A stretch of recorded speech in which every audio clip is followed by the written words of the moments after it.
तव्हां ॿुधायो जेको मुलाज़िमनि खे हिन एक्टिंग जो बाइक चांस जे पीरियड खां वठी को मुलाज़िमनि खे तव्हां कमु वठी ॾिनो हुजे ॿुधायो अची हिन प्लेटफॉर्म ते बीह वाजिब कयो हुजे को जनरल कमु तव्हां मुलाज़िमनि खे वठी ॾिनो हुजे वाजिब कयो माण्हुनि लतीफ़ ग्रुप जे प्लेटफॉर्म ते आहे तव्हां ॾिठो जंहिं राति असांजूं ॻाल्हियूं कामयाबु थियूं असांजे प्रेसिडेंट चारती ग्रुप जनरल सेक्रेटरी हिसाब सां मैसेज हलायो हिकिड़ो अयाज़ बुलर नंढड़ो माण्हू आहे मां त सम्झां हुनजे पुठियां 5 माण्हू बि कोन्हनि दोस्तनि चयो हिनखे रिप्लाई ॾियूं मूं चयो हिनखे रिप्लाई ॾींदासीं पोइ हुन में असांजो फ़र्क़ु न रहंदो मूं चयो इहा असांजी कामयाबी आहे जे उहे असांजे ख़िलाफ़ु ॻाल्हाइनि था इहा असांजी कामयाबी आहे बाक़ी दोस्तनि खे तव्हां एतिरो ज़रूरु चयो बाबा अञा इलेक्शन में साल पियो आहे 11 महीने में साल आहे इंशाअल्लाह जेके ॿ टे दोस्त आहिनि तव्हांखे गॾु करे ॾींदा जेके 40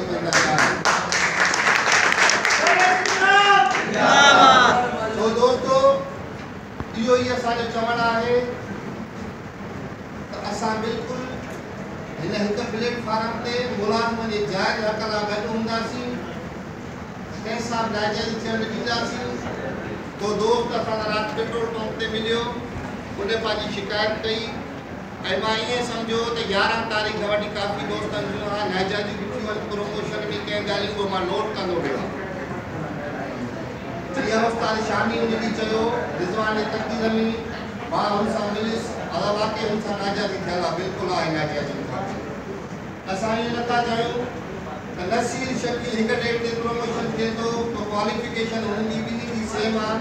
अला नसीर जो थी थो प्रोमोशन अला शकील छो रहिजी वियो बाबा हिननि जी ॻाल्हि आहे त मां मज़ामत कयां थो जे तव्हां असांखे एतिरा कोन त कंहिं मुलाज़िम जो नुक़सानु न थिए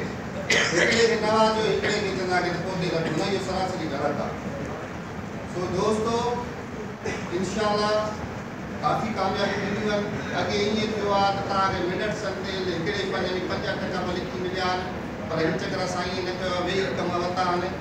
छो जो हिन ते मां दोस्तनि खे वाजिबु करे चयो बाबा असां रजिस्ट्रार वठी या डिप्टी रजिस्ट्रार कोन वेंदासीं इहो कमेटी मेंबरनि जो आहे रिस्पॉन्सिबिलिटी उन्हनि जी आहे उन्हनि ॻाल्हियूं कयूं आहिनि उहो उन्हनि जो कमु आहे असांखे अंदाज़ जी हिक ॿिए ते मुंहिंजे पना पूछणा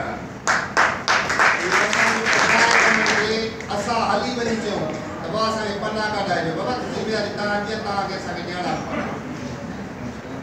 अॼु ख़ुदा न खां एकेडमिक काउंसिल जी मीटिंग हुई तो रजिस्ट्रार किन ॻाल्हि जे करे थोरो बिज़ी हो हिकिड़ा 2-3 कम असांजा रहिजी विया इंशाअल्लाह उहो सुभाणे वरी मिलंदा पर वरी हिकु दफ़ो मां सरकार खां परमिशन जी ज़रूरु आहे 5 कम जे परमिशन जे मां मुलाज़िम खे ॿुधायां दोस्तो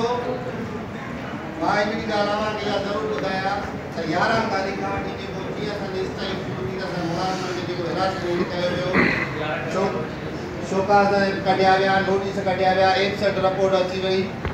वधि खां वधि तव्हांजो इहो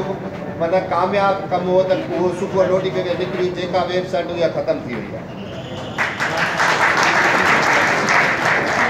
ॿिए नंबर ते अव्हांजो कामयाबी जो कमु इहो आहे त असांजे मुलाज़िम भाइरनि जा पुट धीअरूं जेके 35-36 या 35-36 मार्कूं जिन जूं हुयूं उहे 35 मार्कुनि ते उन्हनि खे दाख़िला मिलंदी आहे जंहिं एकेडमिक काउंसिल की मीटिंग उहो थी वियो उन्हनि खे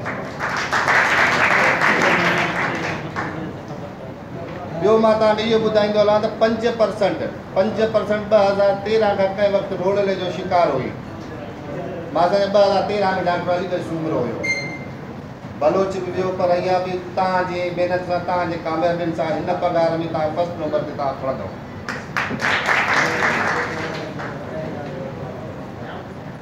उन खां पोइ असांजा लैब सुपरवाइज़र लैब मास्टर ऐं लैब टेक्नीशियन मां हिन प्लेटफॉर्म सां उन्हनि खे मुबारकबाद पेश कयां थो त उन्हनि खे 16 मां 17 माण्हुनि खे मिली वियो आहे ॿियो DPC लाड़काणा Nawab Shah general technical असांखे नवंबर में जे इंशाअल्लाह सेकेंड वीक में मिली वेंदी सिक्योरिटी गार्ड जो अलाउंस 1800 प्लस 700 पहिरियां खणंदा 2500 थियो फिल्मरनि जो अलाउंस 1500 रुपया थी वियो आहे टेक्निकल एम्प्लॉइज 15 ग्रेड में जो रिटायर थींदो तव्हांखे ख़बर आहे त जीअं असांजो साईं नूर अहमद मेमन रिटायर थियो हुनखे 16 ग्रेड न वियो